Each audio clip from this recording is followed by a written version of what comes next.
Bakit nga ba kailangan mong i-zone yung mga kalaban?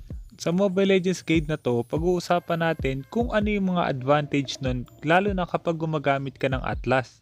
Kasama na rin dito kung paano ko ginamit si Atlas sa solo rank. Bago tayo magsimula, gusto ko muna imbitahan lahat ng mga streamers para sa isang collab. Nagla-live ako sa Facebook page ko na Master the Basics every other day around 6 to 8 PM. Gagawa tayo ng content during live stream, pwedeng rank game, challenges, 1v1 o kaya any idea galing sa inyo. Isasama na rin natin yung pag-promote ng YouTube channel nyo o kaya ng Facebook page nyo. Tapos yung stream natin pwede nyo rin i-post sa YouTube. Gagawin natin to para magtulungan tayong umangat. Tatawagin natin tong hashtag Let's Grow Together. Kaya sa mga interesado, i-message nyo lang ako sa mga social media accounts ko na nakalagay yung link sa description ng video na to. Okay? Let's go!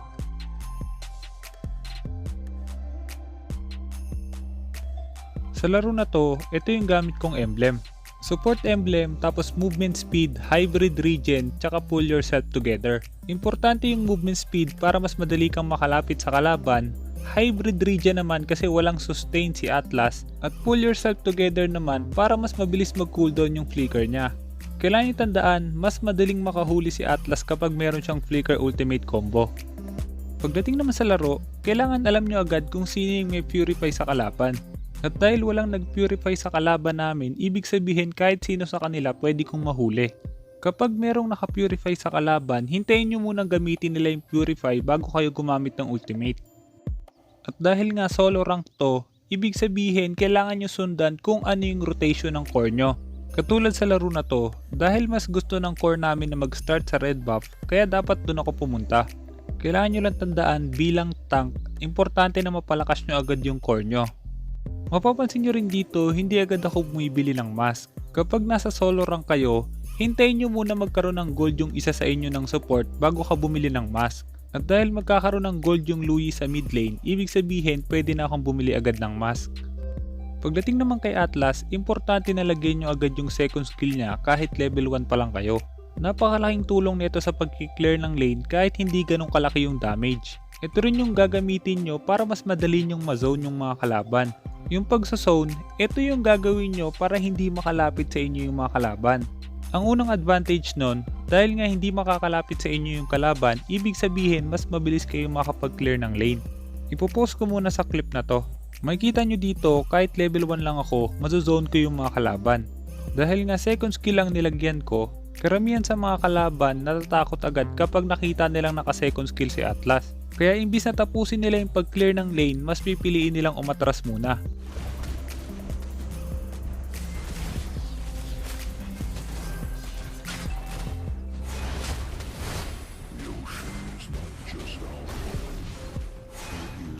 At dahil umatras sila, kaya mas nauna pa kami nakapag-clear ng lane. Magagawa nyo rin yon kapag nag-start kayo sa mid lane. Para mas mabilis kayo makapag-clear, i-zone nyo agad yung mga kalaban. Pero hindi lang yun ang advantage ng zoning. Mamaya makikita nyo pa kung ano yung iba't ibang advantage pa nun at kung paano yun magagawa.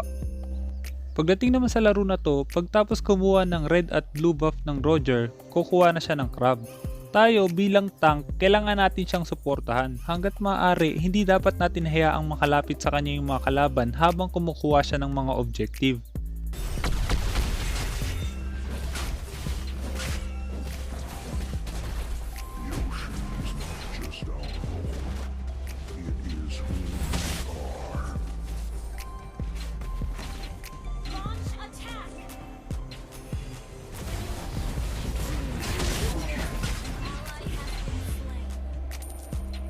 Medyo naging greedy kami sa sitwasyon na yon. Hindi naging maganda yung desisyon ko doon. Isa sa mga kailangan tandaan bilang tank, hanggat maaari, piliin nyo kung kailan kayo papasok at kung kailan hindi. At dahil nga mali yung desisyon ko, kaya napahamak pa yung funnel namin. Sunod na kailangan nyo tandaan, kapag gumagamit kayo ng Atlas, pwede nyong gamitin yung skills niya dahil nga nakasupport emblem tayo. Maliban doon, kailangan nyo tandaan, kung gumagamit kayo ng skills, mas kumukunat si Atlas, kaya mas lalo kayong tatagal sa teamfight. At bilang tank, hindi lang kayo basta dapat tumutulong sa kakampi nyo. Hanggat maaari, kayo rin dapat yung nagbibigay ng vision. Kung napansin nyo dito, dahil kaya na ng Roger mag-farm mag-isa, kaya mas pinili kong mag-vision na lang.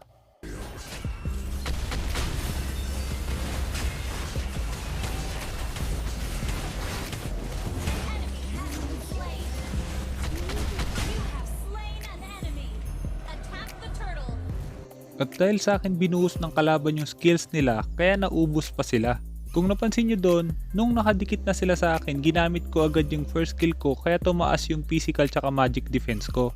Yun yung dahilan kung bakit mas lalo akong tumagal sa teamfight na yon. At kung gusto mong maintindihan lahat ng skills ni Atlas, pwede mo panoorin yung Atlas Guide 1 na ginawa ko.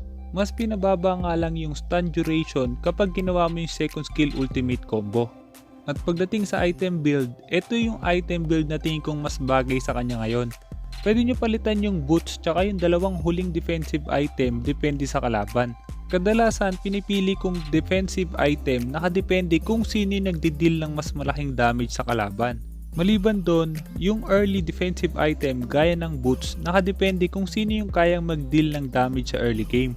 Pero ang kinaganda sa Immortality, kahit ano pang klaseng damage ng kalaban, malaking tulong pa rin yun kay Atlas. Sunod na kailangan itandaan kapag gumagamit kayo ng Atlas, karamihan sa mga Atlas user, hindi nila ginagamit yung ultimate nila kapag isa lang yung kalaban.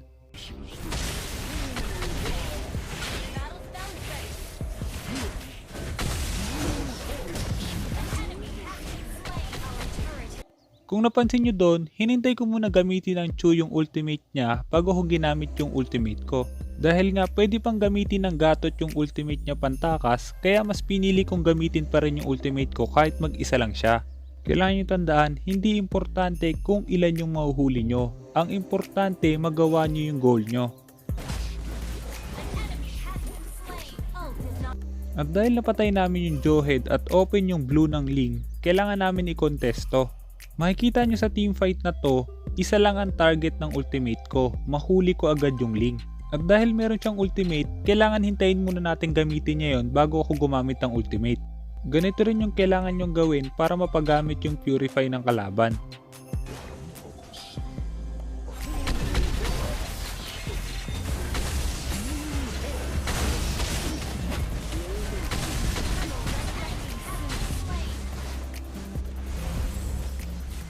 Pause ulit natin sa clip na to. Kung mapapansin nyo dito, low HP ako, cooldown yung ultimate ko tapos wala akong flicker, dapat nag-back na ako.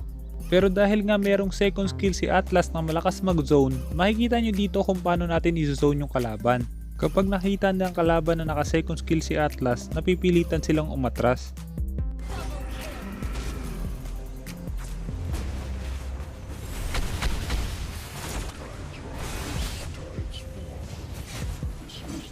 Maganda yung ginawang ultimate ng Louis doon para makatakas sila ng core. At dahil kinukuha ng Roger yung turtle, bilang tank dapat harangin nyo kung sino yung gustong lumapit.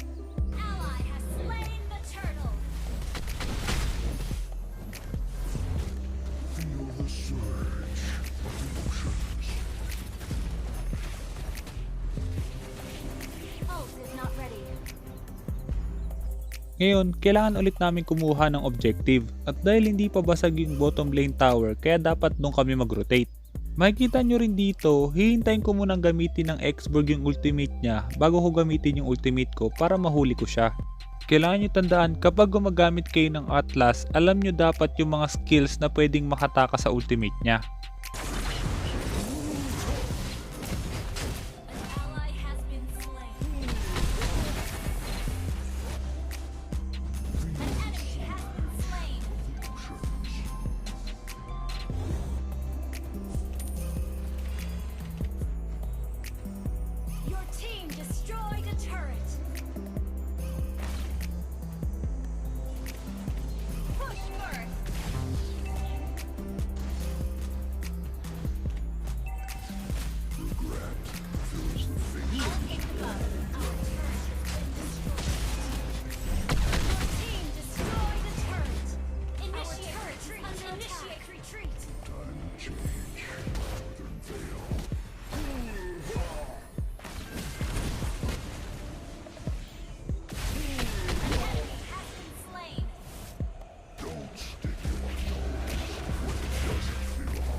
Ult is ready.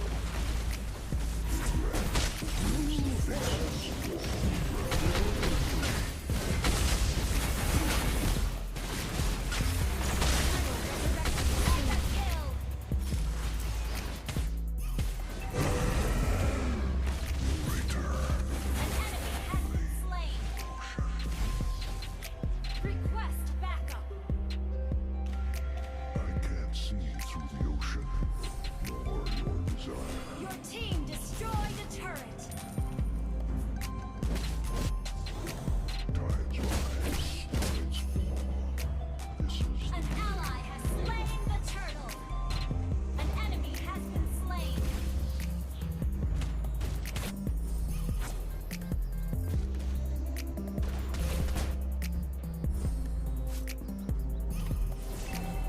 regret fills Push the third. faces wall around.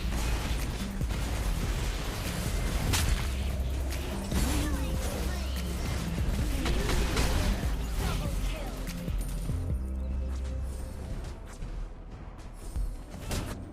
Dito makikita nyo, pwede nyo rin gamitin yung pagsusone sa kalaban para makabasag agad. Kahit wala akong ultimate, aatras pa rin yung kalaban at makakabasag yung mga kakampi ko. Maliban doon, isa pang kailangan tandaan kapag gumagamit kayo ng tank, huwag kayo basta-basta papasok kung wala namang kayong kakamping kasama. Lagi nyong tatandaan walang damage ang tank, kaya kung wala kayong kasamang damage dealer, huwag nyo nalang hulihin yung kalaban.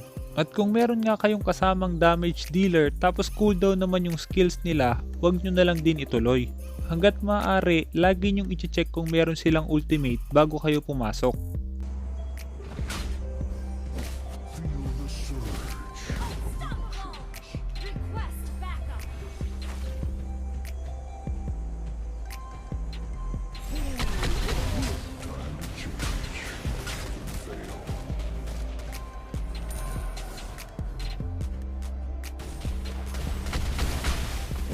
Resting at the bottom of the sea. Monster kill. The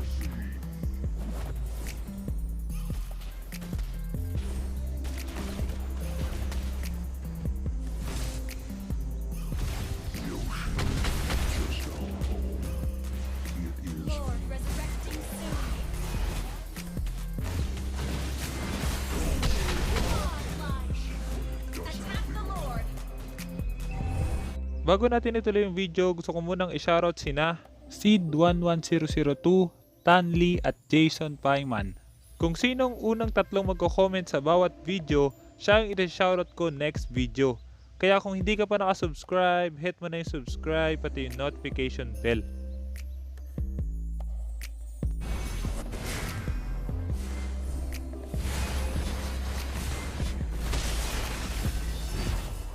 resting at the bottom of the sea. Sorry. Bodies of the Attack the Lord. feel the surge.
Sana marami ka natutunan sa guide na to.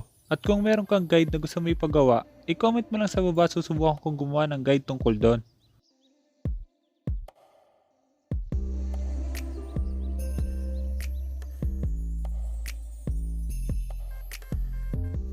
Kaya kung hindi ka pa nakasubscribe, hit mo na yung subscribe pati yung notification bell. Basta lagi mo lang tatandaan, kung gusto mo mag-improve, just master the basics. I'm out.